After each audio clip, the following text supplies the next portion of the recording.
USC Trojans athletic director Jennifer Cohen just released her latest State of Troy, and there are some big things involving your Trojans. Let's get into it.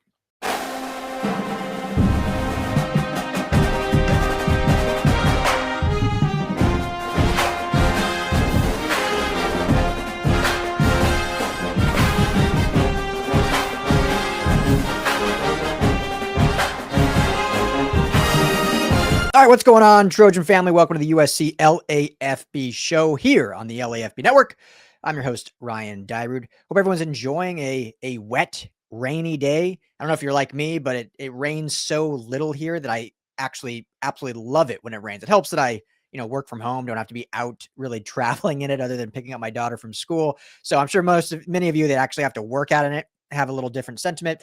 But it's good to get some water and, keep our everything green and fresh. So hope everyone's doing well out there. Thank you everyone that tuned in last night for the call-in show with Tim and Madman. Looked like it was a great show. So thank you for those that called in and continue making that, a part of your evening. I know we've had some scheduling stuff, so it's been Wednesdays usually, and then it's been Thursdays the last 2 weeks. So we'll get that ironed out. But that's just kind of have to be flexible with everyone's daily schedules. But jumping on here, Jennifer Cohen just released her, latest State of Troy, kind of really just going into USC athletics and giving some updates. There was some fire in this. I thought there was some good stuff. Usually there's like some good updates, little things here and there about, the Trojan Athletic Fund and maybe some fundraising and obviously the athletic facility. But she dove into two of kind of the core topics with USC athletics and specifically USC football in regards to what I just talked about yesterday. And also Tim and Madman talked about on the live show, this kind of Big Ten enterprises investment from USC Investments, $2.4 billion, and kind of where USC sits as they're being with Michigan kind of against the proposal. So she kind of dove right into that. And then also didn't specifically say it, but we all know, referencing out of conference play and specifically playing Notre Dame as the rivalry moving forward. So I'm just going to put up her words. We'll read it. We'll dive into it. Drop your comments below on your thoughts. I'm going to be honest. I thought it was great. I thought she came out and was just poignant. And obviously this is written, not necessarily on a microphone, but was just very direct of like, this is what we believe. This is what we are doing moving forward. And, hate us because you ain't us, right? Like it or love it, but this is what we're doing. So let's get into it. And for those on mobile, I apologize. This will probably be, the next one will be even smaller. So it'll be a little hard for you to read, but obviously I will read it here and kind of break it down. So in regards to the Big Ten enterprises, quoting Jennifer Cohen from her written newsletter here, in recent weeks, there has been much reporting around USC's position regarding an investment deal proposed by the Big Ten. This deal proposes, 1, create a new commercial entity, which is Big Ten Enterprises, as I talked about yesterday, supporting the conference. 2, extend members, which would be the teams, grants of rights an additional 10 years to 2046. 3, provide 10% equity in Big Ten Enterprises to an investor for $2.4 billion, which will be unevenly distributed to members and create a tiered revenue distribution system moving forward. So if anyone has questions about the deal, I broke it all down yesterday. You can find the video just below here, or I'll link it in the description too, so it's easy, but really kind of dive into piece by piece what it is. But for those that didn't know, essentially UC Investments, which is a public nonprofit fund, is looking to invest $2.4 billion into this Big Ten enterprises. So not necessarily the overall Big Ten conference, but the subsidy of Big Ten, which is going to handle media and different things like that. And then the $2.4 billion initial investment is tiered with Ohio State, Michigan, and Penn State at the top, USC and Oregon in the second tier, and then everyone else below that. So already weird. And then secondly, the revenue distribution of that 10% is tiered as well, meaning some schools give more than others. Continuing on with her statement. As we continue to evaluate the merits of this proposal or any others, our university leadership remains aligned in our stance that our fiduciary obligation to the University of Southern California demands we thoroughly evaluate any deals that could impact our long-term value and flexibility, no matter the short-term benefit. We greatly value our membership in the Big Ten Conference and understand and respect the larger landscape. but we also recognize the power of the USC brand is far-reaching, deeply engaging, and incredibly valuable. And we will always fight first for what's best for USC. That's the meat of it. So we'll just kind of go on from there. I love this. I mean, really kind of what I talked about is, there are some benefits to this deal. And I think the more you kind of look at it from a holistic Big Ten approach, you can see how a little bit the Big Ten is, thinking forward of like, okay, this infusion of money, this is a partnership that could also help with media rights down the line. We get, yada, yada, yada, go down the line of what it valuation it does. But from a USC standpoint, and I think where they have been aligned, she talked a lot in this newsletter of alignment versus agreement. So you can read, I won't touch on that mostly, but you don't always have to agree, but as long as you kind of have an alignment of where you want to go and how you get there, you can get through impasses together. And USC has always been very clear in this kind of, we'll just call it the Jennifer Cohen era, since she's come aboard, since, Mike Bohn was here for a year before with Lincoln Riley before she was hired.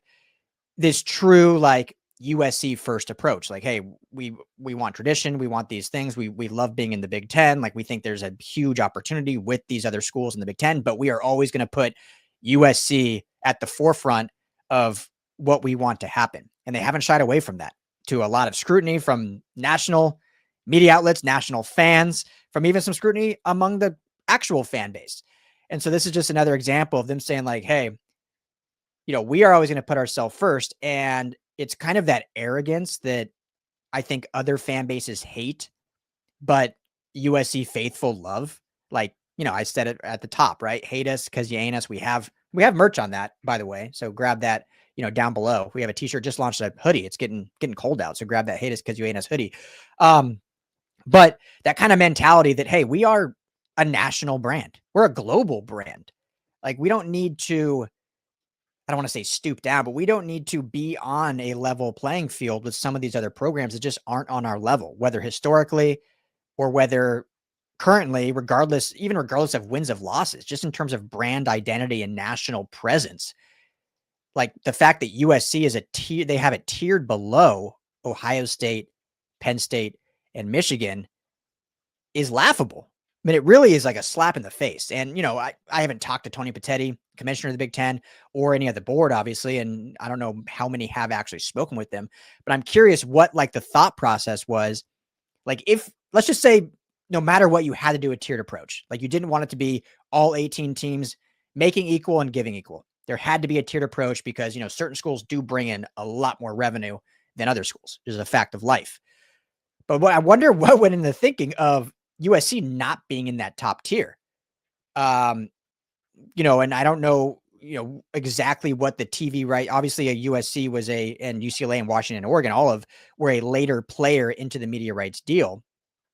But just moving forward, how you don't think like, yeah, USC is one of our biggest brands in our conference. Like we can't tier them down. Like in my opinion, it should be Ohio State, Michigan, USC at the top.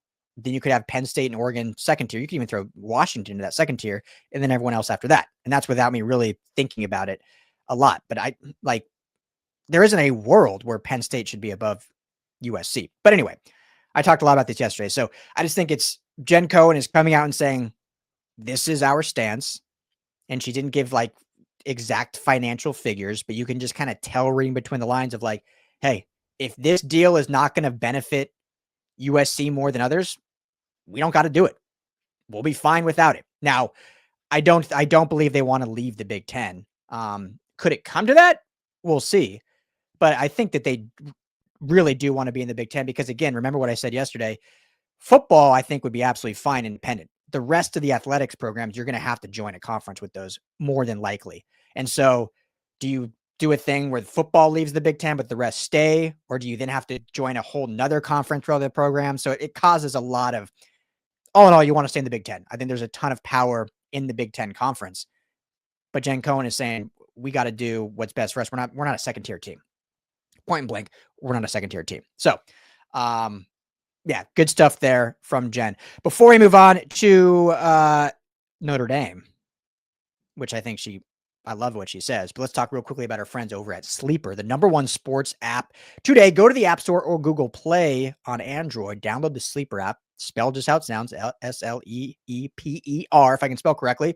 When you go to make your first deposit, which if you want to play the daily fantasy, which is tons of fun, you just choose 2 to 8 players across any sport, any league, and just choose more or less. So on this Iowa game, Jaden Mayava, more or less how many passing yards, more or less touchdowns. So when you go to make that first deposit, make sure you use our promo code USC LAFB. They're going to match your bonus up to $100. Put in $10, they'll match you 10, you start with 20. Put in 100, they'll match you 100, you start with 200. And right now, for any first-time user, go ahead and all you got to do is sign up. Don't even need a deposit. They're going to give you $20 to play with right off the bat. And these offers are stackable. So if you want to test it first, sign up. Got to be a first-time user. Can't use this old email address. They'll give you $20 to play with. And then you can also, on your first deposit, use that USC LAFB promo code and stack that offer. So download Sleeper app, USC LAFB. Tell them the guys at the LAFB Network sent you. All right, let's get into this next one regarding non-conference play. And she doesn't, wrong one. She doesn't specifically say Notre Dame, but we all know what we're talking about here. So this is a longer one with smaller print, so I'm going to have to lean in here. So sorry for those of you that maybe cannot see this. So another popular topic for media coverage and national conversation of late has been, let me myself zoom in here so I can see. Okay. Has been non-conference football scheduling. Our ultimate goal, one that we can all align with, is to compete for and win Big Ten and college football playoff championships. Playing 9 games annually in the toughest conference in college football to qualify for a playoff for which future selection criteria remain uncertain, we have a limited number of strategic levers to pull in pursuit of that goal. Non-conference scheduling is among the most important of these levers. Not only is it among the few factors entirely within our control, but who we schedule and when and where we schedule them also has a meaningful impact on our program's record, our student athletes' health and wellness, and our preparedness. First, the when and where. For the well-being of our student athletes and to schedule equitably with our Big Ten rivals, we want to play our non-conference opponents in the Coliseum as early as possible every year. This has been the big talking point with USC and Notre Dame moving forward. We've talked about it a ton. Nationally's talked about it. USC wants to play Notre Dame. That is, she'll say more in here. Again, not specifically, but we all know what she's talking about. USC wants to play Notre Dame as a non-conference opponent. They want to do it in September. Now, she says non-conference opponents in the Coliseum as early as possible. I believe that they would absolutely agree to obviously rotate. Notre Dame's not going to play every year in the Coliseum, as long as they agree to playing in September. That's the big snafu, right? USC wants to play Notre Dame in September. This deal would be done, I think. USC, she goes on, USC is the only team in the Big Ten to play a non-conference road game after week 4 in either of the past 2 seasons, the 2 years they've been in the Big Ten. USC is also the only team to play a non-conference game, period, after week 4 in both seasons.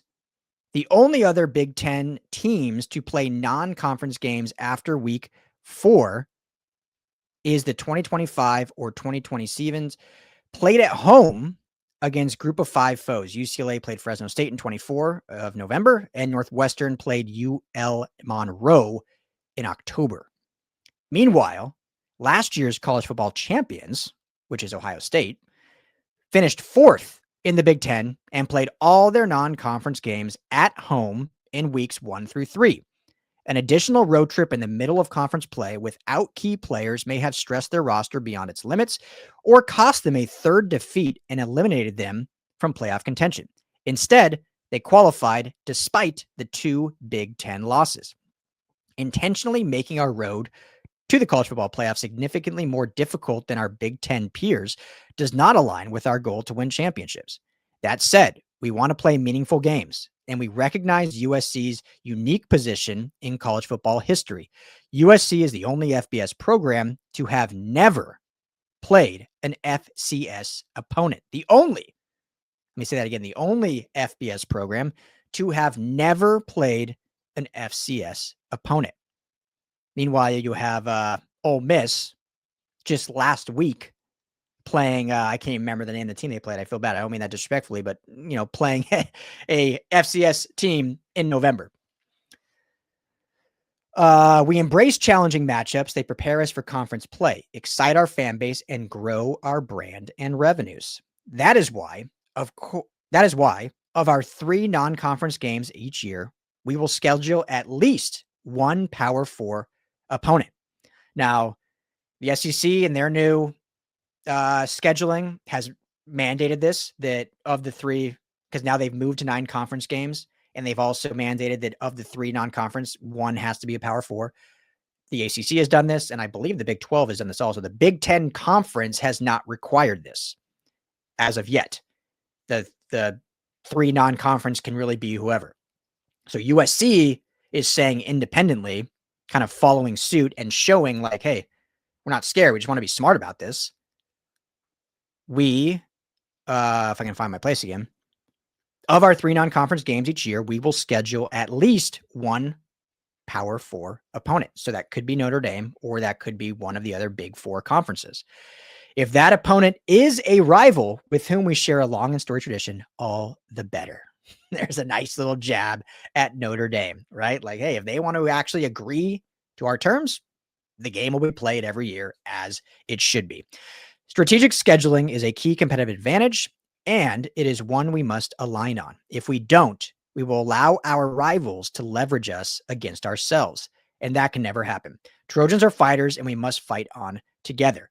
Our non-conference scheduling decisions will be based on feedback from stakeholders across the Trojan family, deliberation from Coach Riley, my trusted staff, and university leadership, and the experience and perspective I've gathered from 3 decades of experience in college athletics. Most importantly, our decision will be based on what is best for the success of our football program.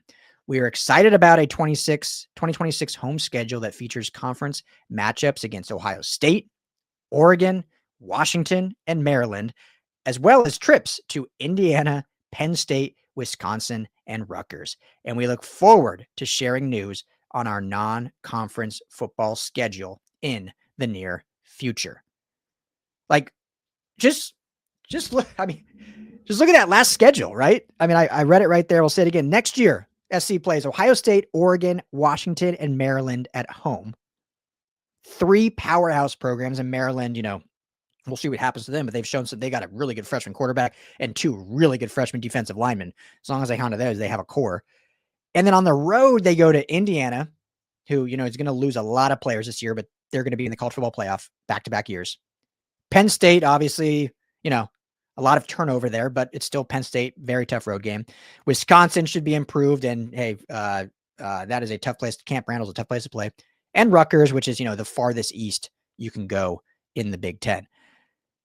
So, I've said this many times, guys, and you all know this. It's just not common sense. And this doesn't even have to be Notre Dame. It's not common sense. It's actually malpractice to play a non-conference game, home or away, in October or November. Just why do it? Why do it? So anyway, I don't need to go into my opinion. I've talked about it enough. But just wanted to jump on here because I loved the poignancy, the direction, the fire that Jen Cohen displayed in this State of Troy newsletter. Like, I know it's written editorial copy, but you can see a direct response to all of the reporting or bad reporting or criticism, all of it, just saying, this is what we're doing. This is it. Here's your answer. For everyone speculating all these different backdoor things, we're doing what's best for USC. You can say whatever you want. You can call us whatever you want. We'll see you hopefully in the national championship for years to come. So love it. I thought it was great. Let me know your guys' thoughts. Comment below. Are you pumped by this kind of power play? I think it was like a power play move by Jen Cohen. Are you a little upset by it? Just let me know what you guys think in the comments below. Please hit that like and subscribe button. Helps us out a ton. That's all we really ask for you to do. It's totally free. If you do want to support us, monetarily, you can become a member right here on the USC LAFB channel, or head over to LAFBnetwork.com and go to subscribe, and you can become a community member there with access to everything we have on the site there, plus some merchandise discounts. Check out our USC message board. We're going to continue trying to grow that. I'm going to continue pushing it. We'll have intel, especially recruiting, on there throughout the offseason. So thank you, family. I'll be back later tonight with a little recruiting update. I'm trying to do a recruiting update once or twice daily. So let's keep the momentum there. And hey, Iowa tomorrow, baby, 12:30 p.m. kickoff time. Can't wait to see you all at the Call-In for what should be a fantastic game between your USC Trojans and the Iowa Hawkeyes. As always, family, fight on.